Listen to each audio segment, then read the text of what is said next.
I want to speak to people who are in a position where they are ready to open themselves to the idea of God really existing. So if you're watching this video and you're perhaps in a sort of Jordan Peterson-esque position where you believe that the biblical stories have meaning, you like the idea of there being a God, you think that there's significance to these stories, but you're not sure about actually making the step towards really believing that God actually exists, then this is for you. Now, I'm not going to be giving proofs for God's existence, I'll do that in other videos, but in this video I just want to share how it is that you can come to really believe in your heart that God does exist. This is what apologists mean. And apologists, if you don't know, just means, people who defend the faith, basically. So apologists will often say that there's a difference between knowing and showing the faith. So when they're defending their faith to other people, they'll generally be trying to give good arguments and reasons, and there are many, many good arguments and reasons. And I think when you know that God exists, these arguments and reasons that you can use to show other people that God exists will become obvious. I'm now in a position where it feels so obvious that God exists that it's laughable that I ever doubted his existence. But I want to help you get to a position where you can feel that way as well, because I think that that is what you're searching for. And I'll just explain how it is that I came to be in the situation that I'm in now, having been an atheist for all of my conscious life, really. I've only been a theist for the past few months, so it's been at least 15 years of being a conscious atheist. Much of that was spent as an anti-theist even. First and foremost, the reason that I came to be a Christian is that atheism is an untenable worldview to hold in the real world. If you actually want to live a meaningful life and be an atheist, this is impossible. Now, you might say, well, I know atheists, or I'm an atheist, and they lead seemingly happy lives, or I live a happy life. What I would say to you is that it is impossible for an atheist who takes his atheism to its logical conclusions to live a happy life. And if you see an atheist who says that he's an atheist, speaks with his mouth that, I disbelieve in God and so on, and he is happy, then he has not taken his atheism to its logical conclusions. He simply ignores those conclusions. Because the conclusions of atheism are nihilistic. I mean, if the atheistic world, and let's dispel with this idea that there is neutrality. People who like to hide behind the argument that atheism is simply the default position, it's the lack of a belief, is what they'll say. Atheism simply means a lack of a belief in God. But let's be realistic about this, because that's just a cop-out. You either believe that there is a God, or you believe that there is not a God.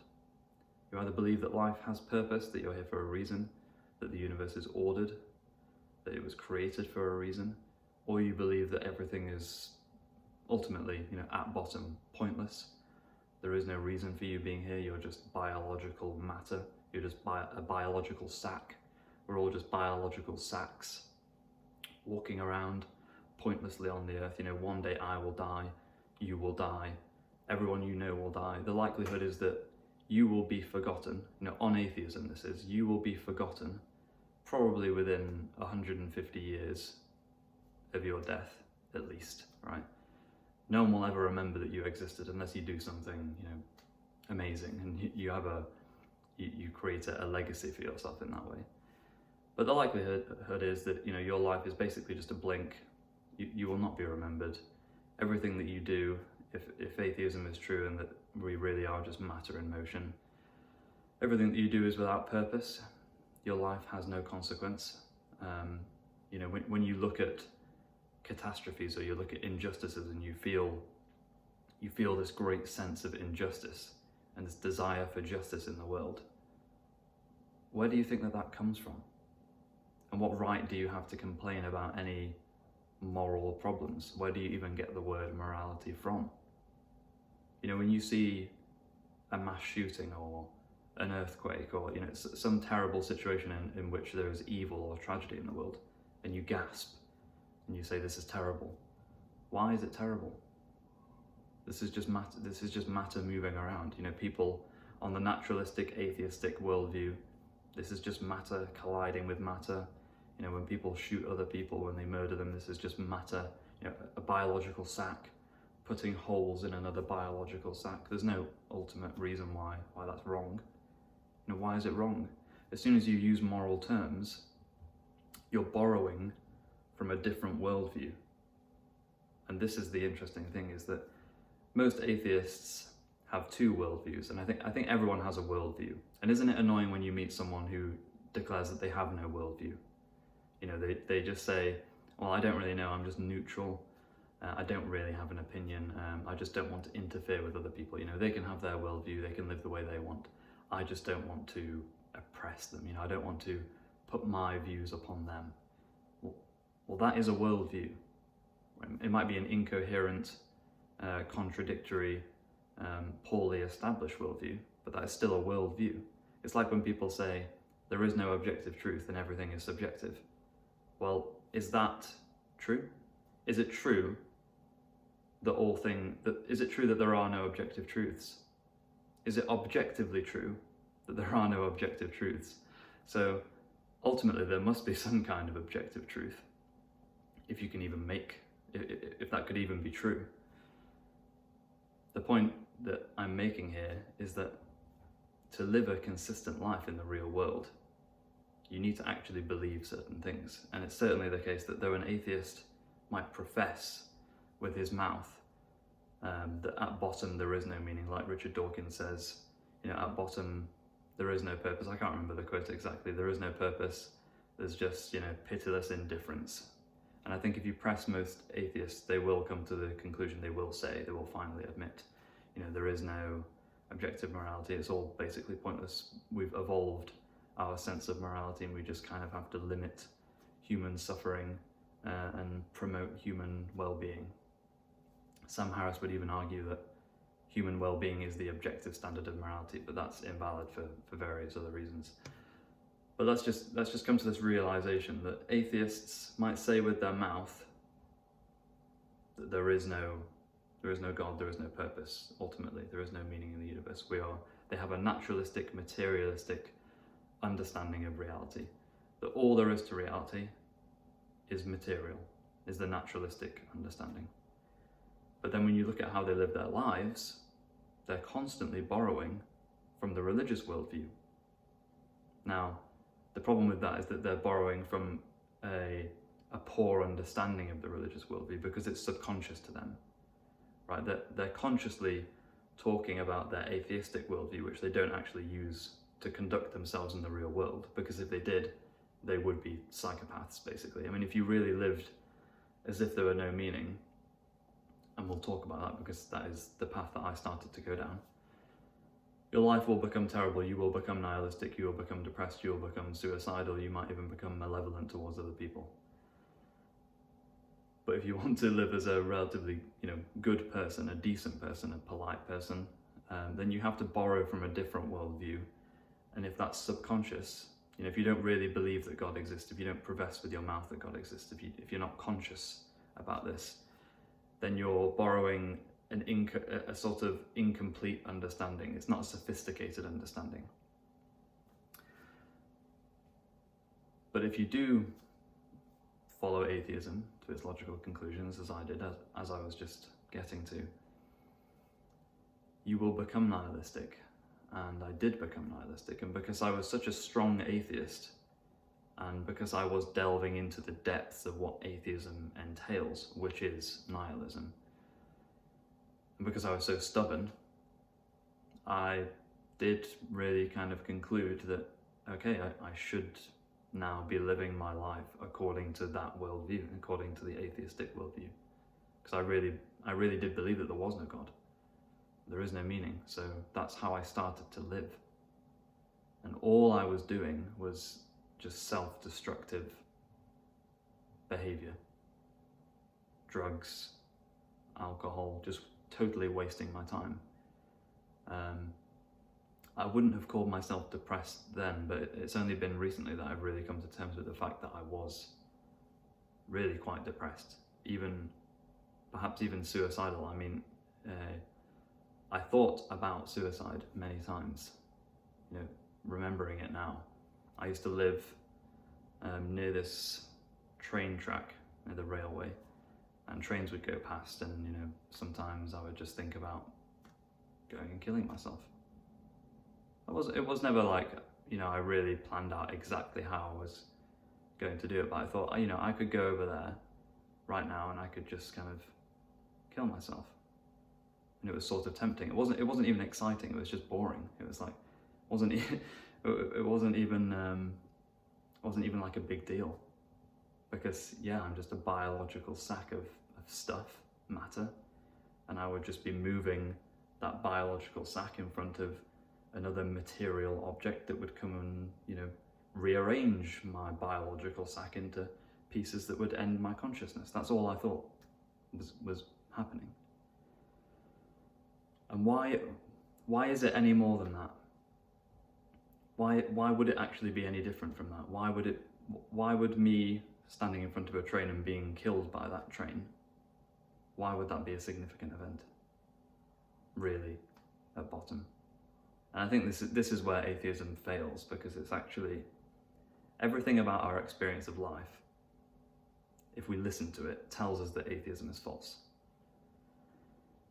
We're suppressing the truth all the time because we have this naturalistic, materialistic understanding of reality. We have to constantly suppress the truth that, I matter, you matter, your life really means something. You actually mean something. Now, I now believe that I can't really say before creation, because part of creation was the creation of time. So in that state of affairs in which creation did not exist and there was just God, right? God already knew about me. God already planned for me to exist and for you to exist. I just find that realization flooring. He actually cares about me. He actually created me for he willed me to exist. And he knew, even before I existed, he knew that he would one day create me. Right from the beginning, he already had me in mind, and you in mind. That's a phenomenal thought. So really, to get to the point where you actually know that God exists in the way that I know God exists now, I believe that God exists with such a certainty that it could never be destroyed now, I think. I believe that God exists in the same way that I believe that the external physical world exists. We look around and there's no way that you can prove that the world around you, the physical world, actually exists, because every way that you would prove it to exist would rely on the physical world. So there's no way, for example, there's no way to prove that we're not in the Matrix. There's no way to prove that we're not all just brains in a vat and some scientist is stimulating our brain to make us experience an illusion of a physical world. There's no way to know that the world wasn't created 5 minutes ago, and some scientist, again, in that lab with your brain, it has just made you believe that the world is much older than it really is. There's no way to prove any of these things. So these things are what's called properly basic beliefs. Right? We believe that the physical world exists because there is good reason to believe that it exists. There's no reason to doubt it. There's no defeater of that belief. In the same way, I don't think there's a defeater for the belief in God, and that everything about existence tells us that there is in fact a God, from the starry sky above to the moral law within. God makes himself known if you stop suppressing him, and that's what you have to do as an atheist. You have to constantly suppress the imago Dei, the image of God. You are made in the image of God. This is why you can reason. This is why you feel ashamed. This is why you gasp when you see,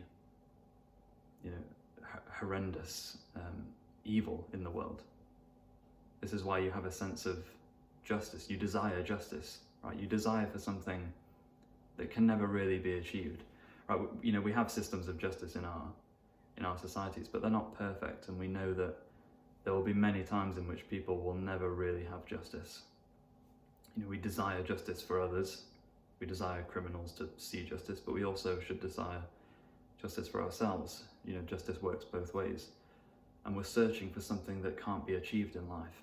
And I really think there is something to the argument that since we are reaching after something that we can never find in this life, we were made for a different world. And I'm getting to the point where I'm asking you to start desiring God to exist. And I'm not exactly making the argument that just because you desire something, it must exist. I'm saying that there's a binary view to life, really. God either exists or he doesn't. You know, life either has meaning or it doesn't. And if you want to believe that life does have meaning, then I'm asking you to just open your heart and your mind to the possibility of there really being true, grounded meaning to everything, of God really existing. This is what the atheist needs to do, and the atheist is in a situation where he's not lacking intellectual reasons to believe in God. He's not lacking evidences or arguments. That's what he'll say, and that's what I used to say. And I say that there's insufficient reason to believe in God. But there isn't. There's plenty of reason to believe in God if you are willing to look for it, if you're willing to open your heart. It's a spiritual problem. It's a you problem. You don't actually want to believe in God. It's not that you can't believe in God. It's that you don't want to. And you will hear of atheists saying, well, you know, I prayed, I tried this and that, but I never experienced God. And I just think that they're lying, to be honest, because I'm fairly sure that I said similar things. But you can be sure that the atheist who is committed to his atheism is just doing this to bolster his argument, right? Even if he did really pray, he wasn't praying sincerely. He probably just went down on his knees, put his hands together and said, God, are you real? Heard nothing and then went, okay, no God. Because God is not a fool. God knows, right? God knows if you're being sincere. So you need to, if you are an atheist and you're in this difficult situation, as it is, and I completely understand, I think you really have to get to a point where you come to terms with just how pitiful your existence really would be if there were no God. And then you have to desire God, right? And I think it's completely reasonable to desire God to exist. You know, the atheist might say, well, you know, your desire has nothing to do with the truth.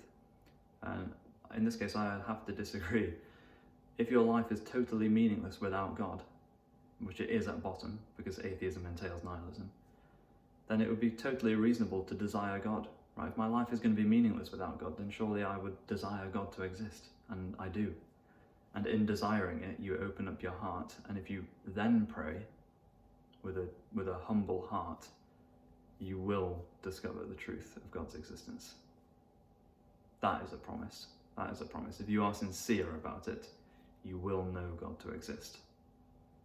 And anyone who says otherwise, I think, is either lying and totally fabricating the story or was never really sincere.